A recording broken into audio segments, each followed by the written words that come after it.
Bagoong is a popular Filipino condiment made up of fermented fish paste. The more popular and notable form of bagoong is Alamang Guisado. Alamang meaning shrimp and guisado meaning sautéed. Essentially, this form of bagoong is primarily made up of fermented shrimp paste, which is then stir-fried in oil and different spices.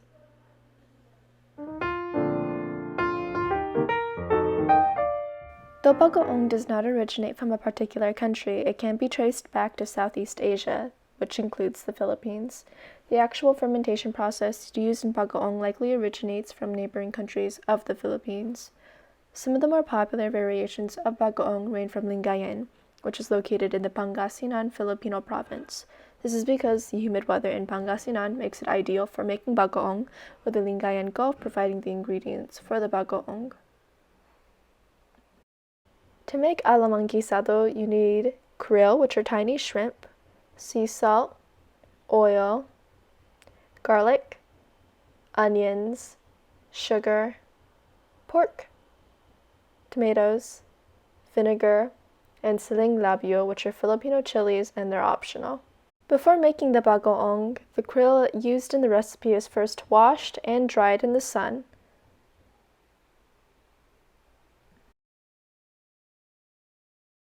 Afterward, sea salt and krill are added to clay pots following a 1:4 ratio and are left to ferment for anywhere between several weeks to several months. During the fermentation process, a golden brown liquid surfaces at the top. This liquid is called patis. Patis is a Filipino fish sauce that is commonly used in Filipino dishes, but during the bagoong making process that helps preserve the krill while adding more layers of flavor to the paste. Once the paste has fermented long enough, it can either be eaten as is or be sautéed to make alamang guisado. To make bagoong guisado, a little bit of oil and some pork are added to a pan. Once the pork is cooked, the garlic, tomatoes, and onions are sautéed in the oil after. Next, the shrimp paste is added along with sugar, vinegar, and any other spices, and is cooked over low heat for 30 to 50 minutes. Once the paste has caramelized, the paste is then cooled down and ready to eat.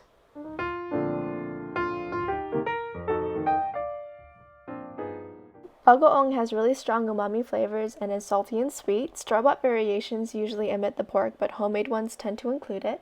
The taste is pretty similar to oyster sauce, but a lot more garlicky, and the texture is pretty gritty because of the individual krills.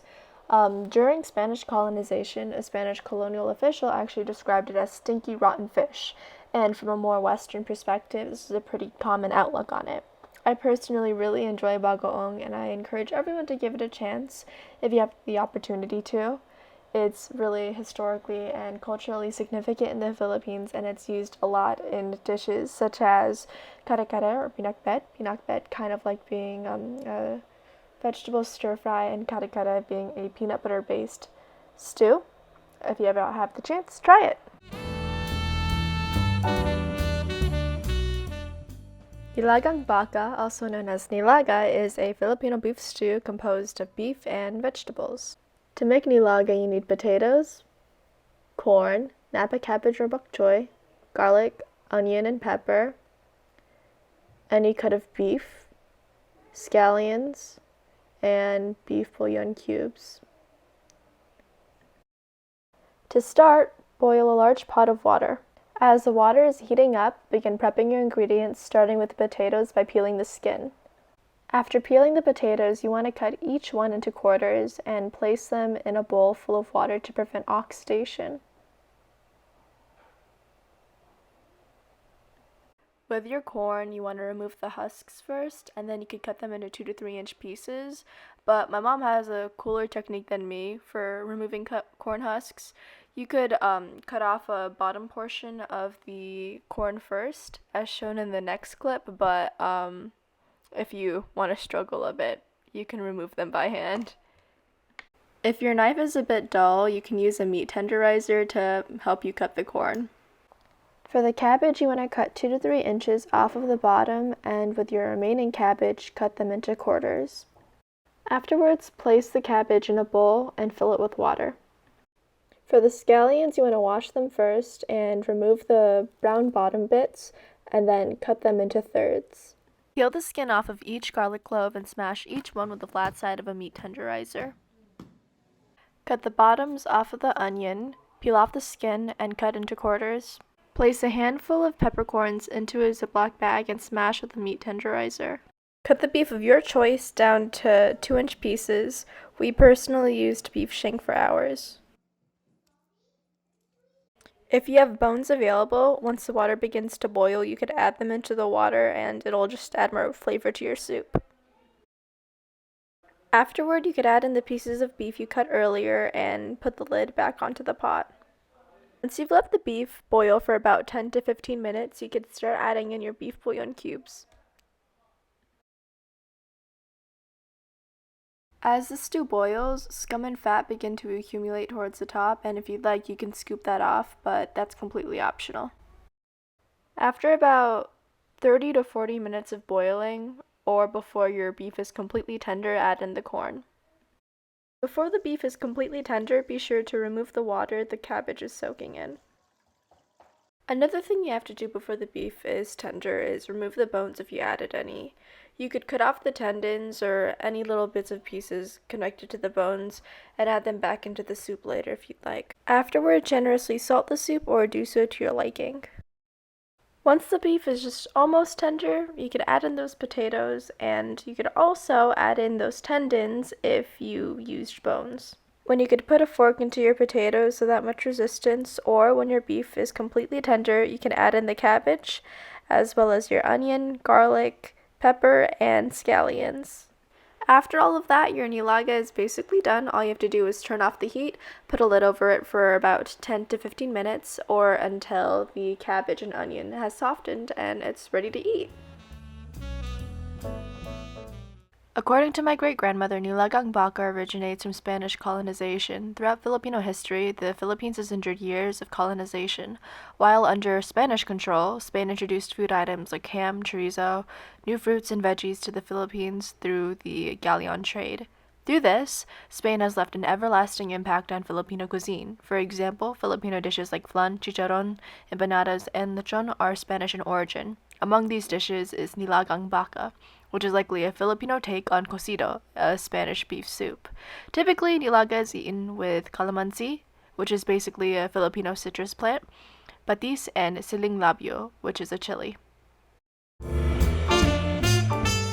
Turon is a Filipino dessert consisting of spring roll wrappers, bananas, and jackfruit. To make turon, you need white or brown sugar, bananas, specifically saging saba, spring roll wrappers, and jackfruit. To start, begin prepping your ingredients. We started with the jackfruit. We personally just buy them from the Asian grocery store.